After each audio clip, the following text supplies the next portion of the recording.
Dicen que la fe mueve montañas. Yo solo encendí una vela. La encendí con miedo, rabia y el corazón roto. Cada vela guarda un ruego, una promesa, un gracias de alguien que dejó caer entre la cera derretida.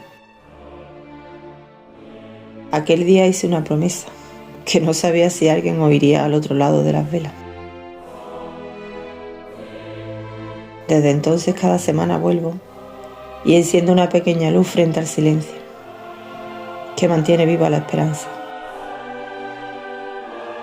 No sé si fue la fe o el amor desesperado de madre lo que me llevó allí, pero hoy mi hijo me acompaña a encender esa llama, a la que un día me aferré suplicando que lo ayudara.